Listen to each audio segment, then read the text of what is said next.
Kirk, thank you so much for joining us today on the Rev Rx Podcast, man. What a privilege it is to have you here joining us on the show from sunny Arizona, right? Yeah, Chad, I am super excited to be here. So thank you. I love your work on calm parenting. If there ever was an oxymoron, kind of like jumbo shrimp, right? In my world right now, I'm like, calm parenting, man, how does that work together? And I can't wait to get into that. But before we do, I'd love for you just to introduce yourself to our audience. Tell us a little bit about you and how you got into this world of calm parenting. It was our son. Our son came out of the womb with boxing gloves on. He's kind of a typical kind of strong-willed child, lots of energy, likes to argue. Mm-hmm. Traditional approach that I grew up with, my dad was career military. So it was kind of the my way or highway, fear and intimidation approach. And I tried that. It backfired on our son. And I didn't want to go all the way to the other extreme of just being too soft and letting him get away with things. So the first thing that I learned, Chad, during this, the first thing I tried was just to change my son until I finally kind of, God kind of does that still small voice of like, hey, maybe you're the issue here. And I was like, It can't be me. I'm the father. I'm the authority figure. Yeah, I was here first. And then I finally realized the only person in life that I can control is myself. Yeah. And the quickest way to change a child's behavior is just to first control your own body posture, your own tone of voice. So that set me on this kind of transformation from being kind of very intense, reactive, good dad. Like I was involved. It was just like, Chad, every situation, I'd eventually get frustrated and just take out my frustration on my son, Casey. Yeah. And I was like, that's not the dad I want to be. So that led to, I was working full-time kind of corporate job, but I started volunteering in Casey's classroom. And so I was kind of always really good with the outcast kids that didn't want to be in school, the really bright ones that thought it was all kind of, arbitrary and boring. Sure. So I was working with them. We eventually opened up our home. So the idea was, instead of just kids coming into a therapeutic office, why don't you come to our house? We'll build with Legos. We'll play. You'll get frustrated. I'll change plans on you at the last minute so you melt down. And I'll just teach you how to deal with life. Wow. And so we had 1,500 kids in our home over the course of a decade, started traveling and speaking. And then that kind of led us to the podcast because I wanted to be like you, Chad, with a podcast. And so that's kind of the main thrust of what we do now. Yeah, I love it. And you're providing such an important voice to families that are just in the thick of it. So I appreciate you sharing your experience and sharing your story and allowing that to help other people. The longer I do this, the more I'm convinced that that's where it's at. Yeah. If we can see what the Lord has helped us through and then help other people with the same thing, man, that's golden. And you're doing that.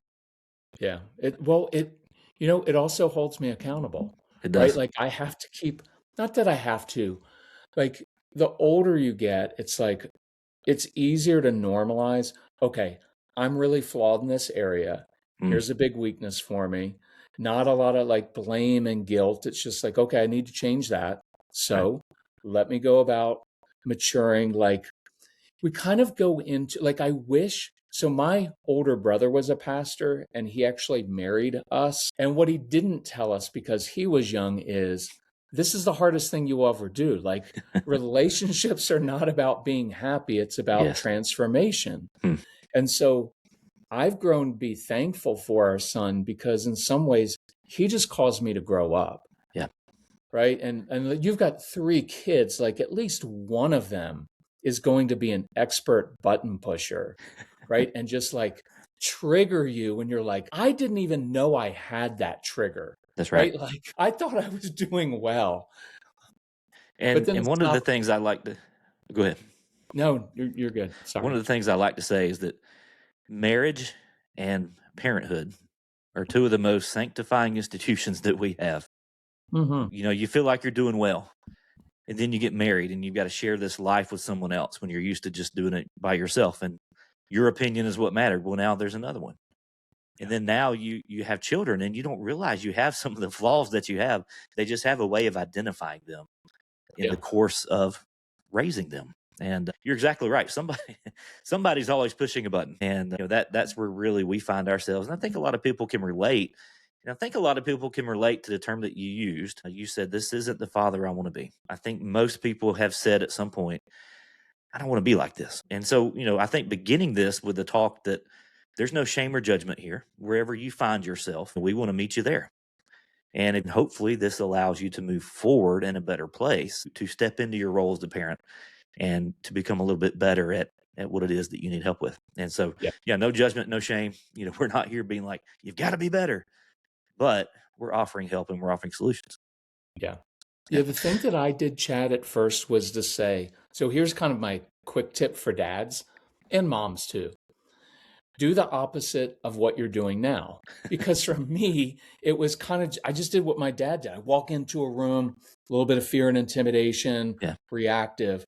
So I was like, hey, I'm doing that. It's causing me to get the exact opposite response that I want. So why don't I do the opposite? So I began walking into a room and sitting down. I think there's something very magical in a way about sitting down because it changes the dynamic. I'll give you a cool thing to try sometime. Yeah. So kids are squabbling in the other room. Usually we walk in, we actually usually march in, right? Like, I buy you guys all these video games. You've got all these toys I never had as a kid. You can't even play well. You go to your room, you go to your room. Yep. And then we think, well, I just discipline my kids. And I was like, not really. You were just frustrated, right? You just separated them so they'd shut up. Yeah.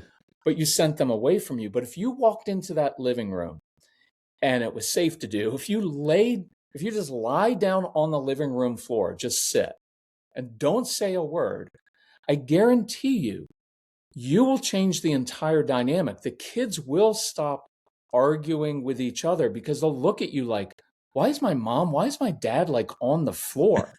And you're like reading a book or building with Legos. And they're like, what are you doing? You're like, well, I was just observing. So, because my big thing is discipline means to teach, right? I mean, it's the word disciple. It's Right. teach by example.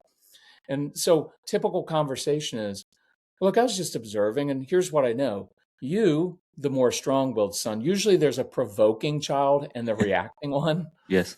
So to the provoking one, I'm like, here's what I love about you. You've got this awesome brain, always thinking of ideas, and you're a go-getter, but you hate boredom. And when you get bored, you just pick on your brother.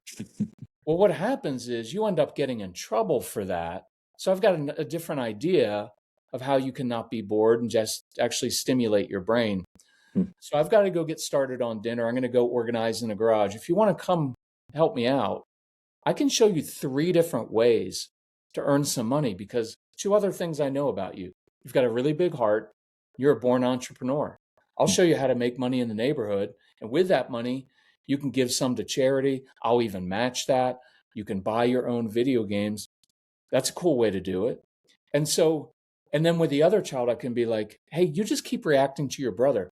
Your brother has complete power over you. And all he did was look at you. So what I want to teach you is how to have more power in your life, not to react to other people, because otherwise, and you have to use language that they get, but like they're going to own you. Like you're your brother's puppet.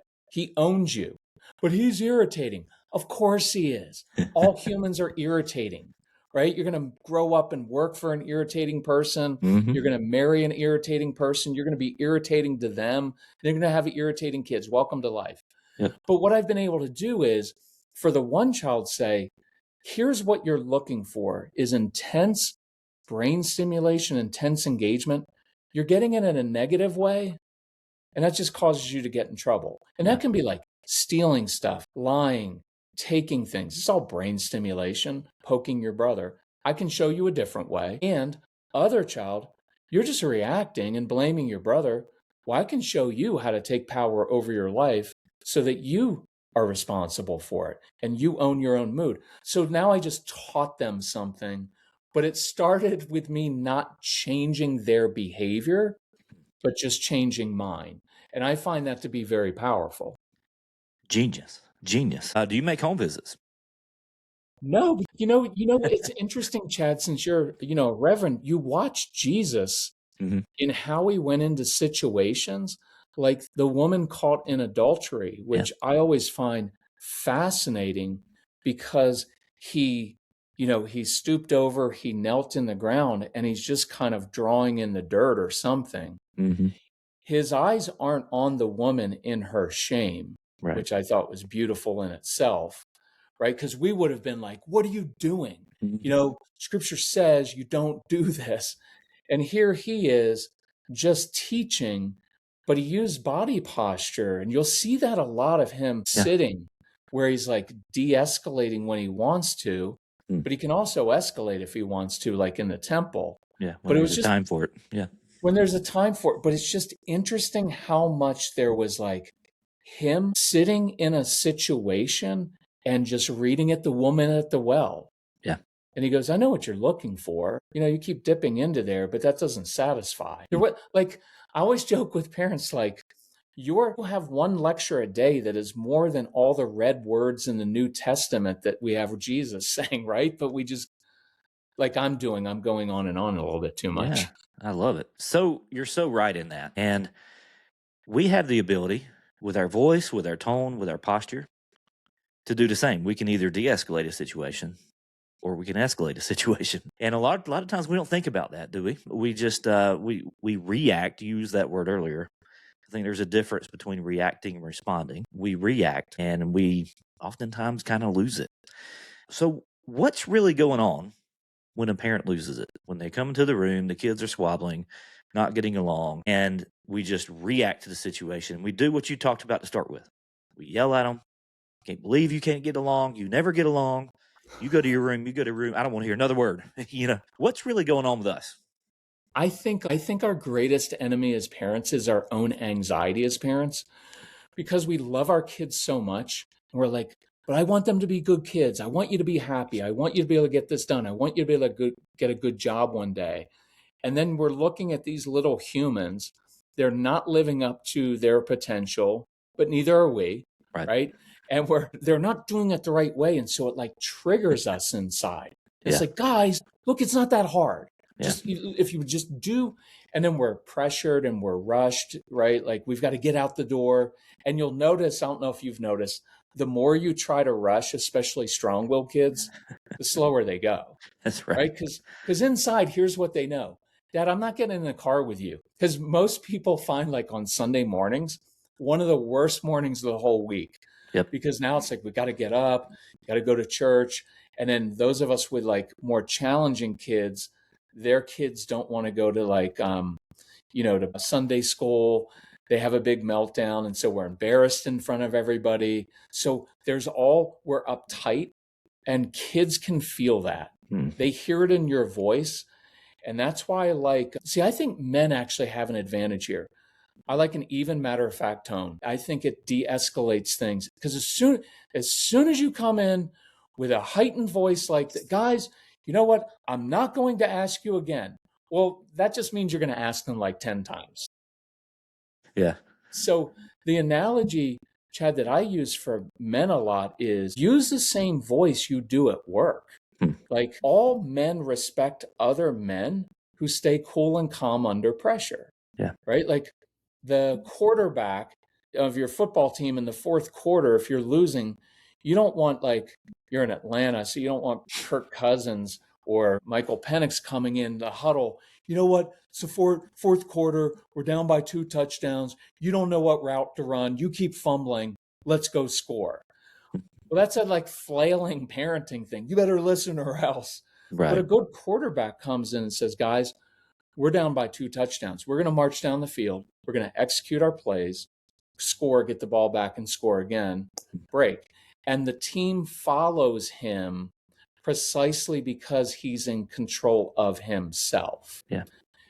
Right. And that's the beautiful thing. I use the example of like an ER doctor. An ER doctor, at 2 a.m. when they're bringing in someone with a gunshot wound or a car accident, isn't like, I can't believe that you were out that late and you're bleeding all over my emergency room. Right. It's Right. like, no, let's take the vitals, assess the situation, see what's going on. And then I'm going to lead my team and we're going to bring this guy back to life, settle the situation. So I think as guys, we can actually do that really well when we're not reactive. And I think that's key. I love those illustrations. That's really, really helpful in thinking about what tone of voice to use. My little boy, we know he has ADHD, and he's a little bit neurodivergent as well, but he has a funny way of saying it. He says, Daddy, why are you talking so serious? That's what he sees that as my serious voice.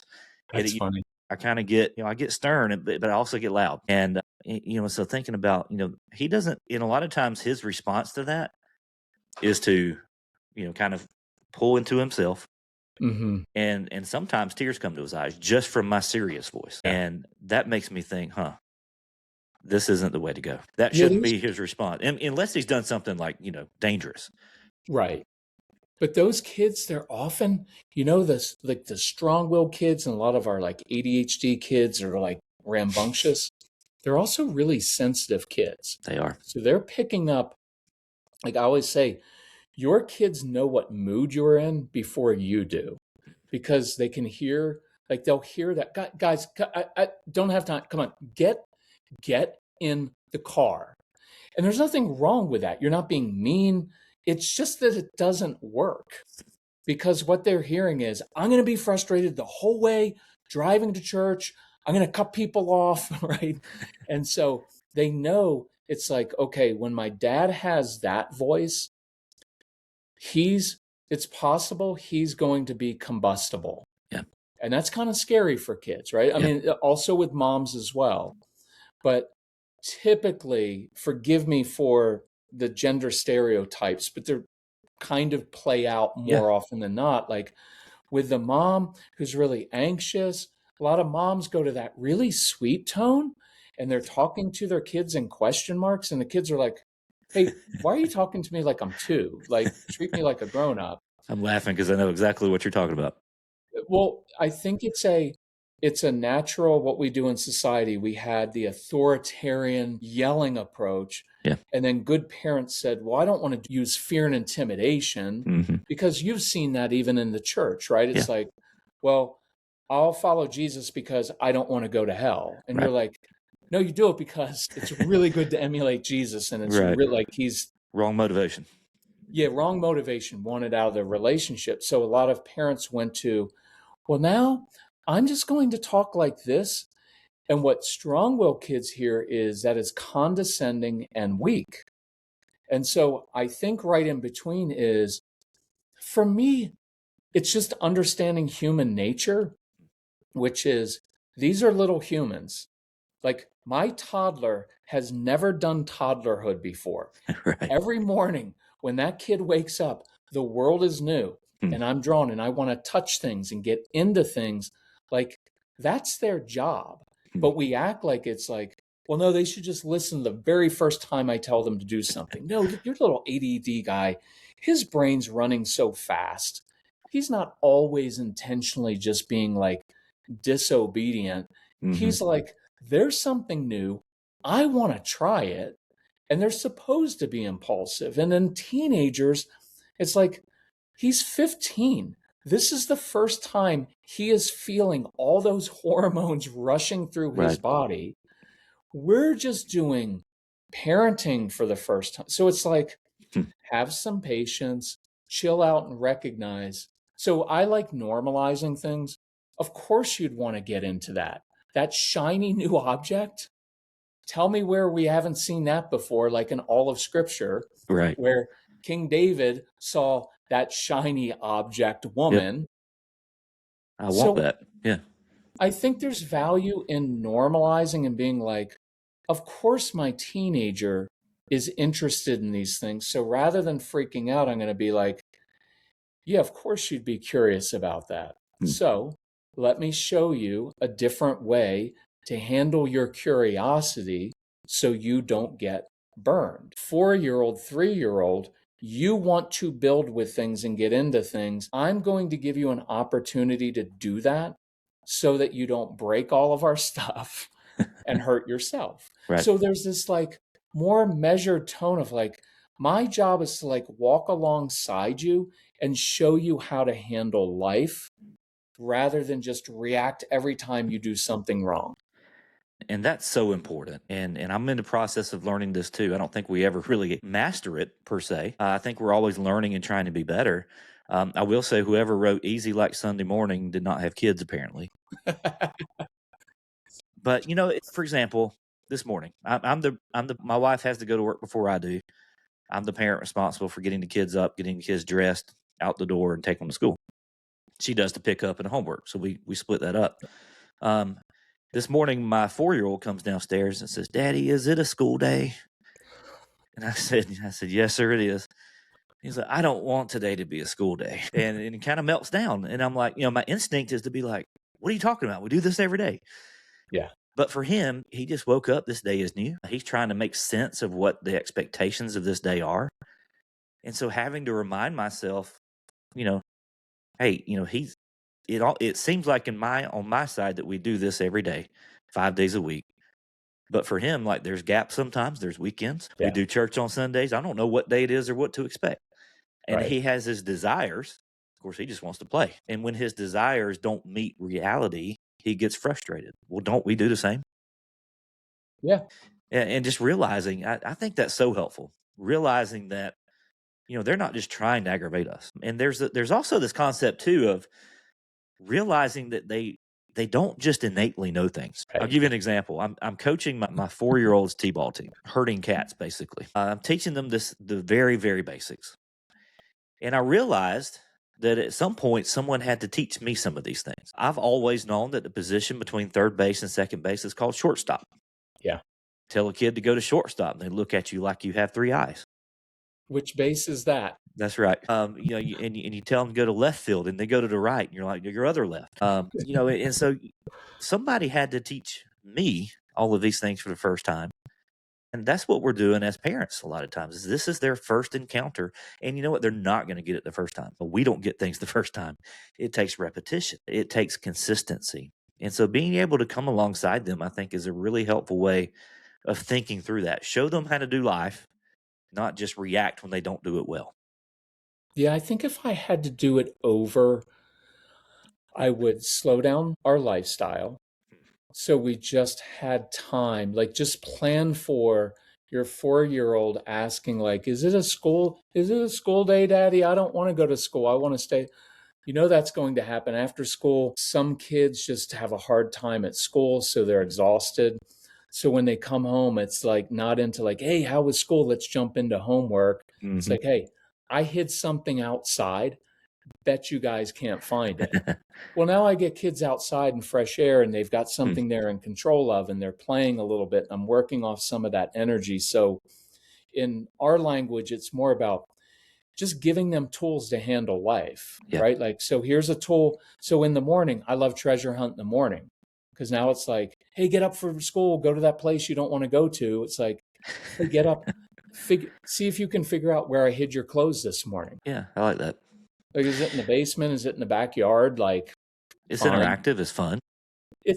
I think I'd probably have more fun sometimes as moms and dads, and especially as dads, we're like, I've got to prepare my child for the realities of a hard life. Yeah. It's like, well, I know, but like they're 5 or they're 12, like they're going to change.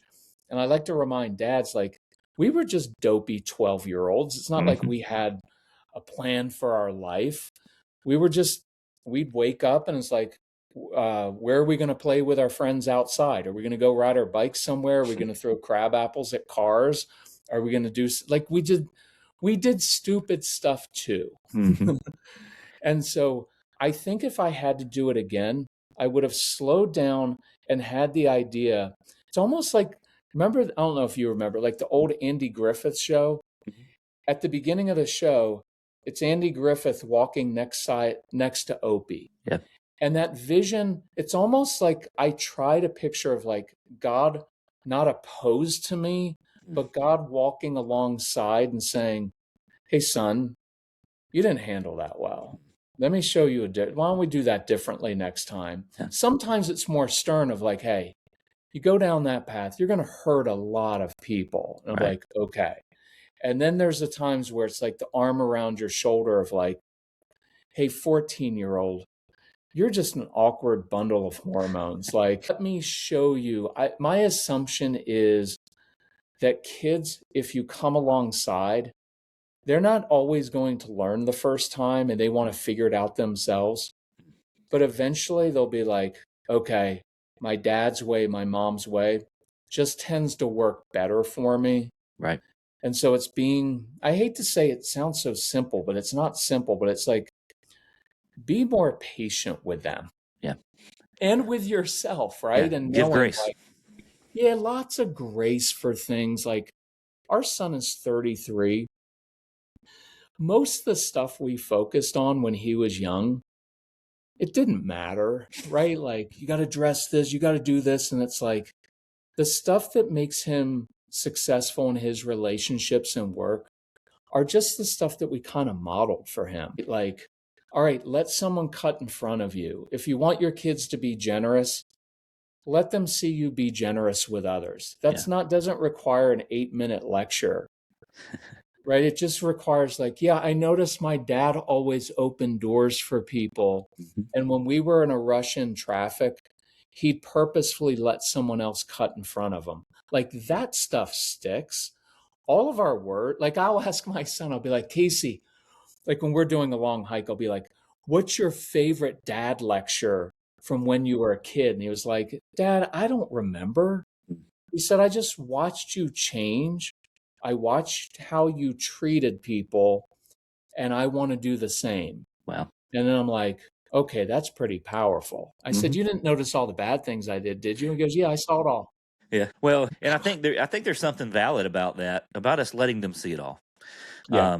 Letting them see it all. And when we think about it, a lot of times we try to show them our highlights, but then we don't show a lot of the behind the scenes of like what it looks like to repair a relationship once you've done something wrong. Let them see our weaknesses. Let them see how we handle the struggles of life. And hopefully we're doing it well. Hopefully we're doing it. Or if we don't, we learn from it and we can use that as an example for them. But so many times I think we try to put on a face for them.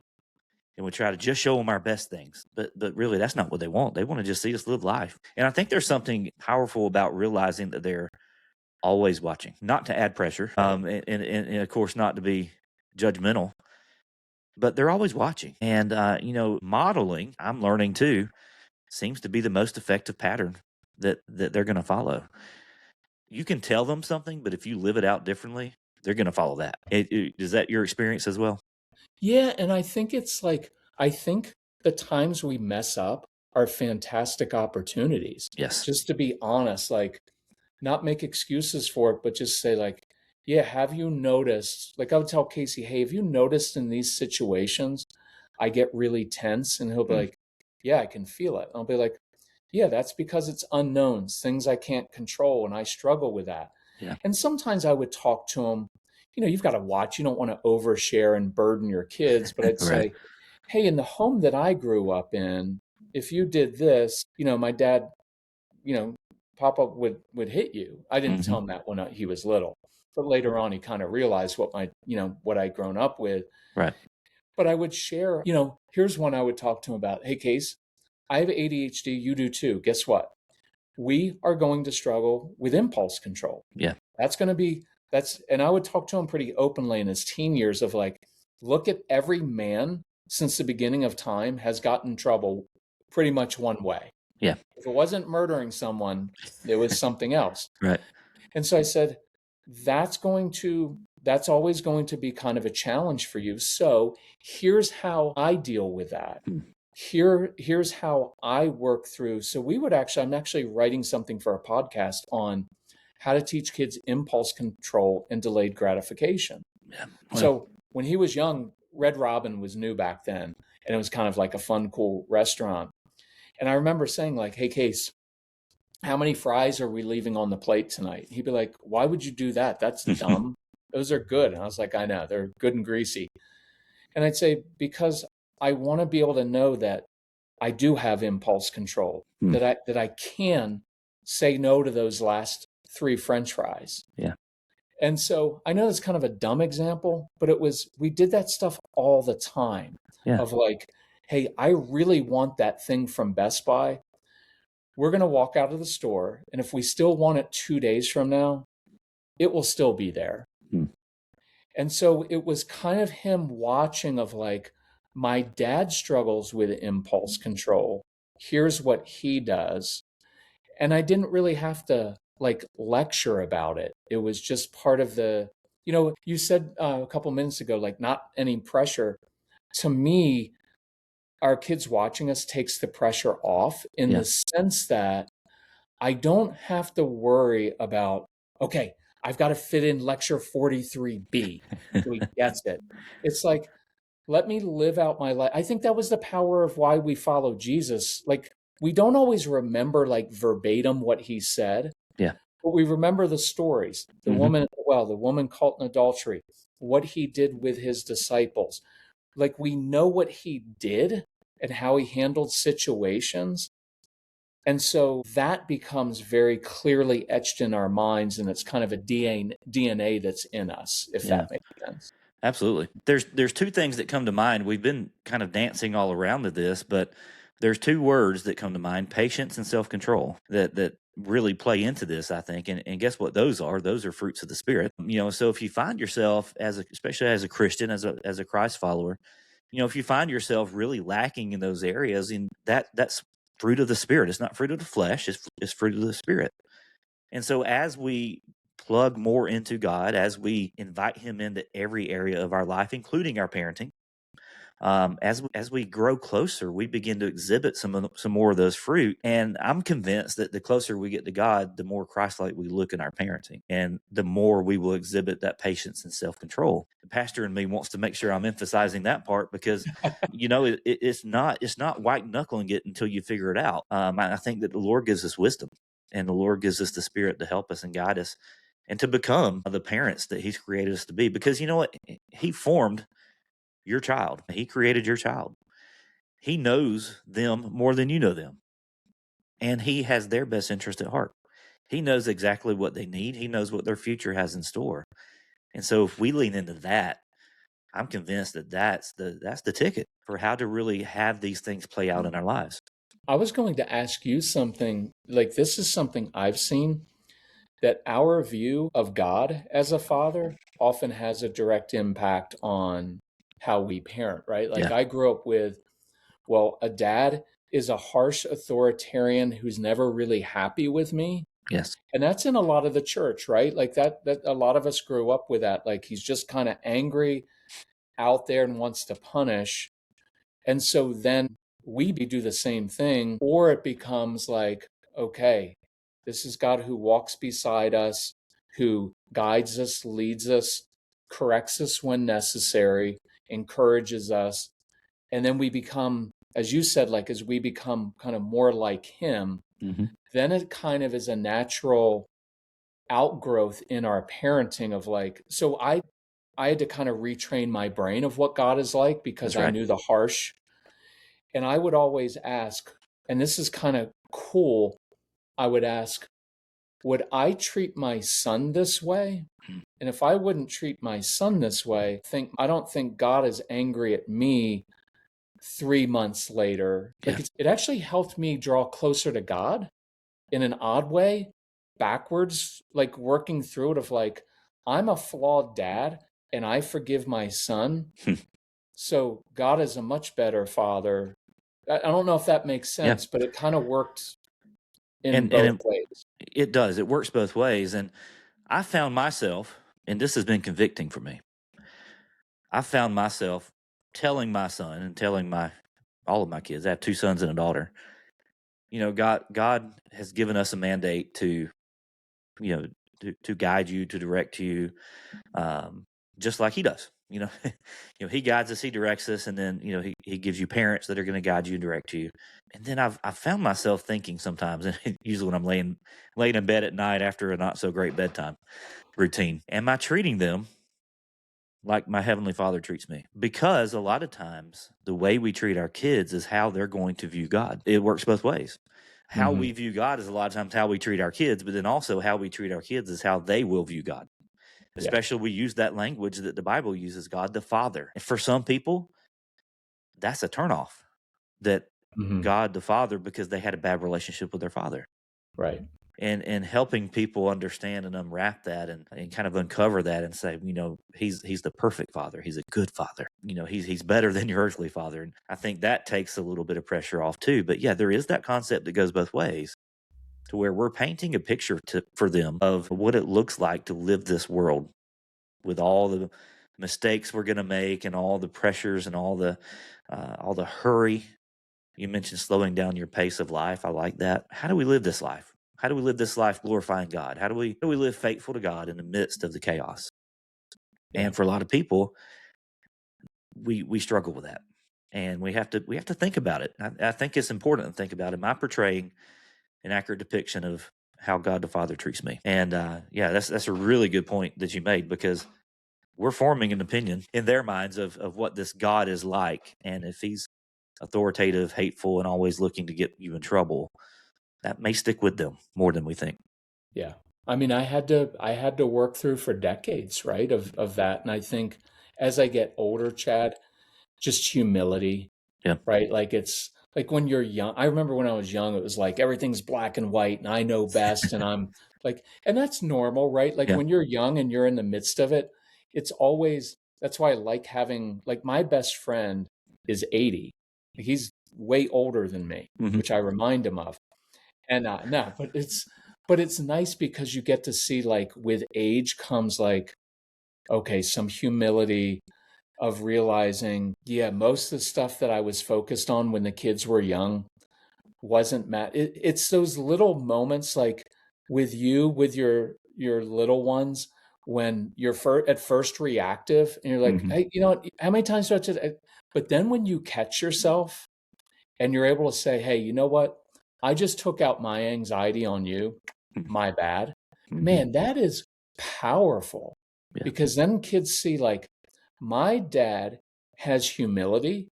My dad is able to catch himself, Mhm. right? So it's not about being perfect. Like, what my son, like, if you ask my son what he remembers, he would say, I saw my dad go from an intense reactive guy to someone who could walk alongside and support and help me and teach me.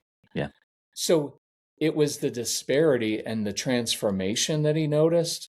And not that I did it well and I'm still growing, but we have such good talks around that of, like, do I really care about all these little things, or is it kind of focusing on, I like how you say it. Now I forgot how, but kind of just walking alongside and teaching them life. Mm. Hey, this is how it's going to work. Yeah, you know what? You have a friend at school, and sometimes they go through things and they kind of push you away, and it's going to hurt. But you stay that steady person, and they come back to you. Or opposite of, like, hey, you've got self-respect. You put up boundaries. You don't have to let people treat you like that. That's not the Right. way you do it. But yeah, I think I'd go back and I would do a lot more teaching of, hey, Case, here's what I've struggled with in life, and here's what you're probably going to encounter. I'll give you an example. So he's a teenager. He's coming at me with attitude. And your oldest is 9, so you'll have this to look forward to. But you'll have mastered Well, it by then. she's a girl, and I'm starting to get it. She's 9 going on 19. So Yeah, and she's going to be way smarter than you. right. And 3 steps ahead. So I remember he comes with attitude. And, previously I'd just be like, you can't talk to your dad like that if you're going to be disrespectful. And I was like, fine. So I remember one day I just said, hey, Case, I've noticed a pattern. Whenever you use that tone, it's usually because you're anxious about something happened at school, or you're hungry. Hmm. So here's tough. So 2 options, right? You can continue to talk to me like that if you want, but it just doesn't end well for you. Yeah. Right? I like that versus, if you keep that up, because I think that's kind of how God's like, look, I see the path you're on. It's just not going to end well. Yeah. Right? He's not going to bash us over the head. Yeah, and it's not like you keep doing. It's like, son, this is going to hurt you. Yeah. It's not that it hurts me. It hurts me. I'm not personally offended because I know you're made of clay because I made you. So it's clear to me that you're just figuring it out. But it's not going to work. And so my tone with him became, you can keep doing that. I don't need you to respect me. I have self-respect. I don't need it. You need to respect me. It's good Yeah. for you. So and then I'd say, but if you want to grab some chips, I'll grab some salsa. I'll meet you out on the deck and I'll help you with whatever you're struggling with. Mm. That changed so much with him in his teen years, because now instead of taking it personally, making a demand, you do this or else, I Yeah. was like, hey, something's going on with you. I've lived long enough to see some patterns here. And with your daughter, it will be very clear in her preteen years, right? Of Mm-hmm. like, hey, honey, this sounds like something is happening at school with a girl, with a friend of yours. So you can do that if you want, but I don't think it'll end well. But if you want to go for a walk, like I've had dads who daughters like to draw, Mm-hmm. and a dad will be like, hey, I'm getting my sketch pad. I'll be in the basement. If you want to come down and talk about it, bring down a couple snacks and we'll draw together. Like that's Yeah. beautiful. Yeah. Right? Like, so for my son, it was always eating. Hmm. And that's what we still do at 33. He's always hungry. So I was like, you grab some chips, I'll grab some salsa. And there's an invitation. Come be with me. Yeah. Instead of like, go to your room until you can figure out your attitude. That to me is the danger of like, when we do something wrong, God gets angry and sends us away, versus, yeah, I've seen this. Come spend some time with me and I'll help you figure this out. Hmm. And I think that's why to this day, like Casey and I, like my favorite thing with a grown son is to get a text. Hey, Dad, I need to talk to you about something. Do you have time? Almost makes me cry now. I'm like, yeah, I can talk. So my son wants my wisdom. Yeah. Call me right now. Yeah. And you're building that throughout, your kids are 4 and 6 and 9. Like that's what you're going to have, Chad, is your kids are going to be like, I know I can rely on my dad. Yeah. It's almost making me choke up, because then it's like, I can rely on my earthly dad, but I know that he's also not always able to figure out the bigger stuff. So I know I can rely on my, heavenly dad. Yeah. For that. So yeah, it's kind of beautiful. It is beautiful. What I'm reminded of as you walk through that story, and that's a really good practical illustration. But what I'm reminded of is that a lot of times we sacrifice long term for short term. Mm. Here's what I mean by that. It may be more efficient in the short term to yell and make them become compliant with what we're trying to make them do. But we're sacrificing the long-term lesson there. We're sacrificing the teaching that we can provide by just enforcing compliance. And then also, we're sacrificing a little bit of long-term relationship, aren't we? Because who wants to go talk to that guy? Let's be honest. If I was struggling with something and I knew my dad was a hothead, which he wasn't and isn't, and I'm thankful for that. But if he was, I wouldn't want to go talk to that guy, because who knows? I may say something that sets him off, But we become, and I think maybe exhaustion plays into this, maybe sleep deprivation, maybe the busy lifestyle that so many of us live. I think all of these things play into this factor. And I think we know that there's a way to do better, but in the moment, we just want compliance. And we just want you to do what I want you to do. And we sacrifice so much in that moment. Is that accurate with what you've seen? Oh, yeah. And I mean, financial pressures, like, Yeah. It's just stressful. And you love your kids so much. You're like, but I've got to teach them. Like, if my son or daughter, if they don't listen to what I tell them to do, they're not going to get a job. They'll get fired. So I'm not talking about being permissive and letting them get away with things at all. Mm-hmm. Right. But I also don't, especially like our thing is we work with strong-willed kids who are always going to resist at first. Right. Always, like every time. Like even if you ask them like, hey, do you want some Cheetos? No. Like they have an initial no to everything. And so, yeah, I think it's that balance of to me, the relationship is everything, but you can have your boundaries, right? Sure. Like we're not saying don't set boundaries. Hey, Case, if you talk to me like that, it's not going to work well for you. Right. But the energy goes to, hey, come let's go get something to eat. Let's build, like, child's melting down, typical in cases like melting down, say, yelling at my wife in the kitchen. I can come in and say, You know what? How many times have I told you, you don't yell at your mother? Go to your room. There's nothing wrong with that. Like, you weren't mean.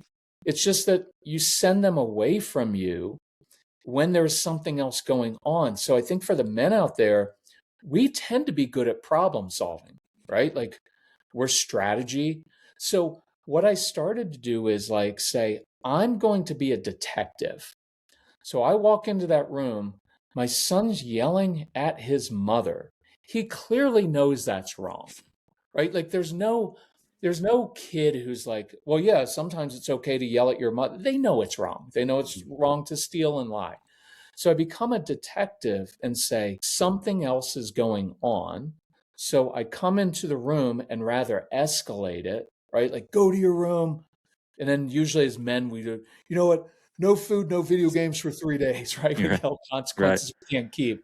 And our kids are like, you can't follow through on that. So instead, I do an invitation. Hey, I know something's going on. Hey, Case, when you're ready, if you want to come outside, I've got the football play catch. Hey, I'm going to go dump some Legos on the floor. If you want to come in and build that cool spaceship, I'd love to help you out with this. Wow. So I'm not letting, because men are afraid, like, I can't let him get away with Right. yelling at his mother. Well, just yelling at him and sending it to his room, he still kind of got away with it. Like, you didn't address it. You just sent him to his room. Right. And so what I'm doing is, hey, come do something. Now we're going to play catch. We're going to build with Legos. We're going to build something together in the garage. He's busy with his hands. I'm not staring at him because that's like with your younger one who's sensitive, just like, look at me when I'm talking. It's too much. Yeah. So now we're next to each other and I can say, hey, really good job with that. That's cool how you do that. We calm down. Now I can discipline, say, hey, I heard what was going on in the kitchen. Curious what's going on. Yeah. I'm more likely to get, Dad, I'm just really frustrated. I was at school all day and then Mom asked me to do X. And so I was frustrated.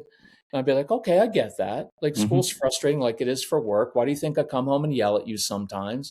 I'm basically doing the same thing to you that you just did to Mom out of my own frustration. So how do you want to handle that differently? And then he knew, okay, I'll go apologize to Mom. And sometimes I'd say, what's even better than an apology? And he was like, well, I could do a little service project for Mom. I could help her with something. I'd be like, bingo.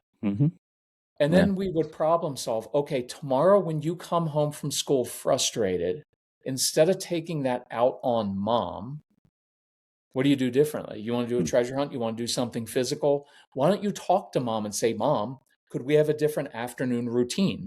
Yeah. Because when I get home from school, I've been 7 hours listening to someone talk. I could use a little quiet. Doesn't mean I don't want to talk to you, Mom, but right then I could. So it was more about problem solving and teaching than just about disciplining, punishing, if that makes sense. And that's going to matter more long term. You're helping them solve the problem of what caused that reaction to start with. And man, that's where it's at. They're acting the way that they're acting for a reason. We can correct the action, and sometimes that needs to happen. But if we leave the root unresolved, it's just going to keep on happening. Chad, you know this because you're a pastor, so you could tell the story, but it's the woman at the well. Yeah, right. He didn't get on her like, you've had 5 husbands or how many ever it was. He was like, you could hear there's compassion of like, that's right. You keep searching for the wrong thing. And it's never, so there's almost like a pleading voice of like, I hurt for you because if you don't get to the root, you're going to be on husband number 6 and then 7. And that's a lot of pain that's coming your way. Yeah. And I think that's where, say, if you're a Christian, that compassionate side is, my son, if you don't learn how to handle frustration in 2nd grade and 10th grade, you're going to have frustration at your job. Yeah. And then you're going to hurt your wife and you're going to hurt your kid. Like, it's going to hurt you. Right. So I'm going to show you a different way to handle that. That's like the Jesus with the woman at the well of like, I want to give you living water because this will work. This is going to work much better for you. It wasn't like a matter of like, like sometimes we parent like Jesus was resentful on the cross, right? Like, Hmm. look what I did for you. Wow. And now you're like, he wasn't. It was like, no, I came to save you. As I get older, I almost think it's like God came to save me from myself, Yeah. right? And more like, I don't look at myself as having a lot of like enemies, like a political enemy. It's like my worst enemy is myself. It's It's me. my own immaturity. It's my own impulsivity. It's my own selfishness at times when I just want my way. Hmm. If like when I focus on that stuff, it's like what anybody outside of me doesn't really impact me that much. Yeah. Right. But it's working on myself. Sorry for that. That was a little aside, but It's super helpful. Kirk, as I could talk to you for hours about this, because this is something that you're speaking life into. And I appreciate you doing that. Your voice is important, and I appreciate you lending it to us today. If there's someone out there struggling right now, they're yelling at their kids, they want to start making some changes. What's one thing, what's one shift, what's one practical activity they could implement today to kind of lower that tension in their home this week? I'm going to do 3. One is forgive yourself, realize probably came from your own childhood, right? You're just doing what you were probably taught. Right. You're frustrated. So there's no blame or guilt because that goes down, that spirals.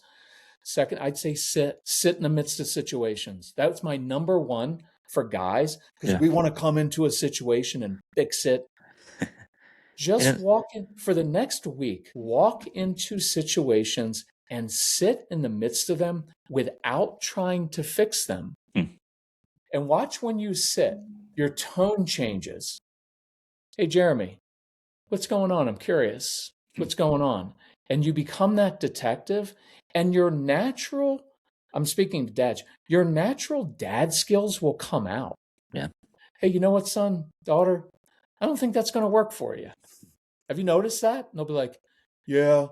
I was like, okay, so here's another option. And then for me, Chad, it became addictive. I was like, wait, I can sit. I don't have to have like a 10-step calming routine. I'm a guy. I'm not that bright. I began to sit, and then I began to look and say, hey, Case, you think that's going to work well right now? Nah. I goes, I've got a couple ideas. Here's a couple things you could try differently. And then he would try them. And then there wasn't like a big thing like, I told you so. It just became a way of life of like, hey, I don't think that's working in my life. Why don't I course correct? And there's no shame or guilt or blame. I'm owning it. But now I'm just like, okay. Anyway, I'd sit. If I had one thing to do, I'd just sit in every situation. I'm going to do that today. Just when you walk in on your 3 kids, just sit and observe. I like being a detective.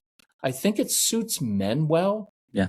Because we like to figure out how stuff works. And then you become like, you ask these questions of like, hey guys, do you think this is going to, like when you have 2 of your rambunctious ones who are kind of getting a little out of control and you know they're going to get hurt or hurt each other, instead of guys creating your own drama, you can just say like, hey guys, what do you think's going to happen within the next 7 minutes? Right. Well, probably going to fall. I'm going to hit him over the head, and then there's going to be and then we're going to have to clean it up and be like, okay, so do you want to take a different path right now? As your daughter, that's a great one to do with your daughter because she's so bright. Yeah. Right. And steps ahead of you. Hey, honey, this is what I like this phrase. I know I'm going on and on. Sorry. Hey, something I've found in life is when I do X, it doesn't end up well. But if I wait and sleep on it before texting that friend back, usually works better. Your daughter's like, you're not telling her what to do. You're giving her wisdom, and then she can own it herself. Yeah. And then the next morning, she's like, Dad, I waited before I texted my friend. And as it turns out, she had something go wrong yesterday, and that was why she was mean to me. Like, that's almost making me cry because now it's like this beautiful thing with your daughter. And she's like, man, my dad can be a dopey, big bearded dude. He also has some wisdom and helps me. Yeah, It's a beautiful thing. helps you relate to them.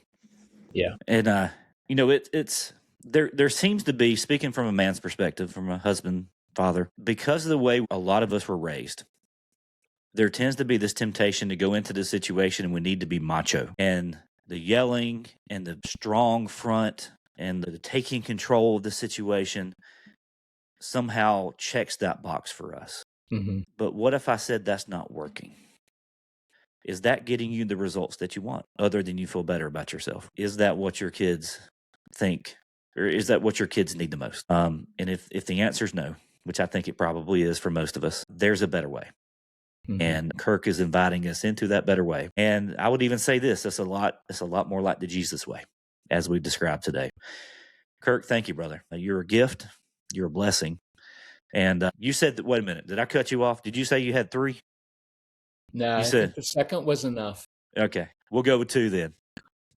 You guys practice that, and I can almost promise you're going to see results.